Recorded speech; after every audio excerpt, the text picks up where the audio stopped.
ಸರ್ಕಾರ ನೀರು ಬಿಟ್ಟಿಲ್ಲ, ಹೌದಾ? ಹೆಂಗ್ ಗೊತ್ತು ನಿಮ್ಗೆ ಬಿಟ್ಟಿಲ್ಲ ಅಂತ? ಬಿಡ್ತಾವ್ರೆ, ಬಂದ್ ನೀರೆಲ್ಲ ಹೋಗ್ತಾ ಇದೆ. ಇನ್ನೇನು ಇವರು DK ಶಿವಕುಮಾರ ಮನೆಗೆ ಇಟ್ಕೊಂಡಿದ್ದಾರೆ ನೀರು.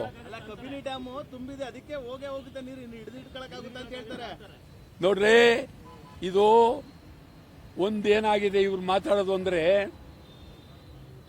ಹೆರಿಗೆ ಆಸ್ಪತ್ರೆಯಲ್ಲಿ 9 ತಿಂಗಳು ತುಂಬಿ ಇನ್ನೇನೋ ಹೆರಿಗೆ ಆಗಬೇಕು. ಈ ಟೈಮ್ಲಿ ಹೆರಿಗೆ ಬೇಡ ಅಂದ್ರೆ ಗತಿ ಏನೇ ಆಗಬೇಕು? ಆ ಹೆಣ್ಣು ಮಗಳ ಗತಿ ಏನಾಗಬೇಕು? ಮೊನ್ನೆ ಅವತ್ತು ಯಾಕೆ ಒಪ್ಪಿದ್ರು ಇವರು?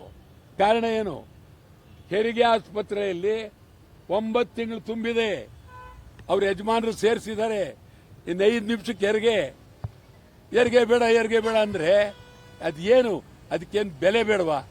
ನಿಮ್ಗೆ ಹೇಳ್ತೀನಿ, ಅವರು ಇದೆಲ್ಲ ಮಾತಾಡಬಾರ್ದು. ಅವತ್ತು ಯಾಕೆ ಒಪ್ಕೊಂಡ್ರು? ಕಾರಣ ಏನು?